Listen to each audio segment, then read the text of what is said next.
ವಿಶಾಲ ರುದ್ರಭೂಮಿಯಲ್ಲಿ ಕತ್ತಲು ಕವಿದಿದೆ. ಅಸಂಖ್ಯಾತ ವೀರ ಯೋಧರ ಸತ್ತ ಎಳಗಳು ಕಣ್ಣ ಮುಂದಿದೆ. ಆನೆಗಳು ಕುದುರೆಗಳು ಸತ್ತು ಬಿದ್ದಿವೆ. ಅಣ್ಣ ತಮ್ಮಂದಿರು ಅಕ್ಕ ತಂಗಿಯರು ಎಲ್ಲರೂ ಕೌರವರು ಪಾಂಡವರು ಭೇದ ಭಾವವಿಲ್ಲದೆ ಎಣದ ರಾಶಿಯಲ್ಲಿ ತಮ್ಮ ಬಂಧುಗಳನ್ನ ಹುಡುಕುತ್ತಿದ್ದಾರೆ. ಅದು ಯಾರದು? ತಲೆಯು ಛಿದ್ರವಾಗಿದೆ, ಬರೀ ದೇಹ ಕಾಣುತ್ತಿದೆ. ಅಲ್ಲಿ ಕೈ ಕಾಲುಗಳನ್ನು ಕಳೆದುಕೊಂಡವರು.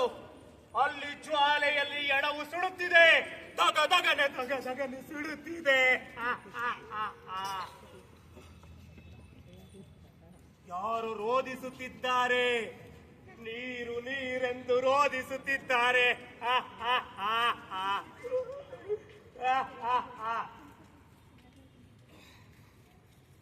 ಅಯ್ಯೋ, ಯಾರಾದ್ರೂ ನೀರು ಕೊಡಿ, ನೀರು ನೀರು, ಅಣ್ಣ ಅಣ್ಣ ನೀರು ಕೊಡಿ, ನೀರು ಕೊಡಿ, ಗಂಟಲು ಕಟ್ಟುತ್ತಿದೆ, ಕುಡಿಯಲು ನೀರು ಕೊಡಿ.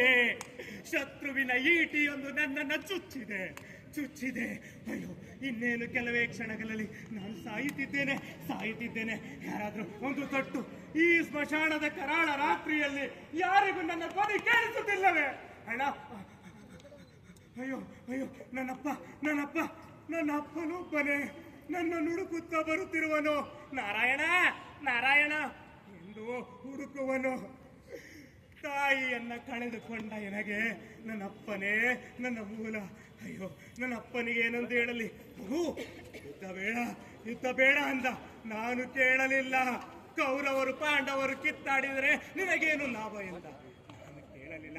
ಅಪ್ಪ, ಅಯ್ಯೋ ನೀರು, ಅಯ್ಯೋ ಅಯ್ಯೋ, ಈಟಿಯ ನೋವು ನನ್ನನ್ನು ಕಾಡುತ್ತಿದೆ.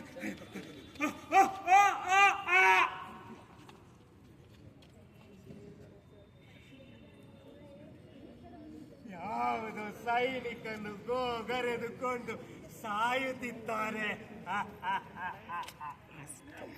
ಸತ್ತು ಹೋದ. ಹೇ ಮನುಷ್ಯ, ನಿನ್ನ ಸ್ವಾರ್ಥಕ್ಕೆ ಎಷ್ಟು ಜನ ಬಲಿಪಶುಗಳಾಗಬೇಕು?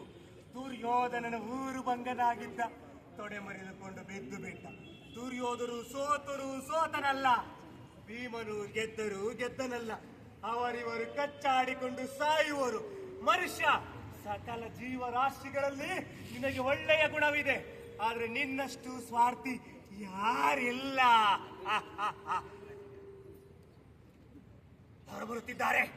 ಯಾರು ಬರುತ್ತಿದ್ದಾರೆ? ನಾನು ಹೊರಡುತ್ತೇನೆ. ನನ್ನ ಸದ್ದು ಗೊತ್ತಾಗಬಾರದು. ನಾನು ಅಸದೃಶ್ಯನಾಗುತ್ತೇನೆ. ಯಾರು ಬರುತ್ತಿದ್ದಾರೆ?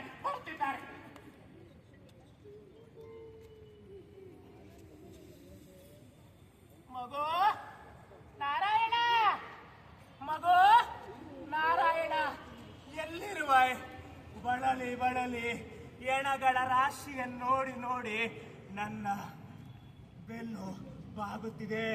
ಕೂಗಿ ಗಂಟಲು ಒಳಗುತ್ತಿದೆ.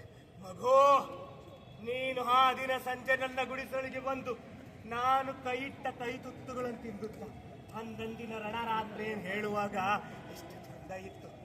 ಈಗ ಬರುತ್ತೀಯ, ಆಗ ಬರುತ್ತೀಯ ಎಂದು ಕಾದೆ, ಬರಲಿಲ್ಲ.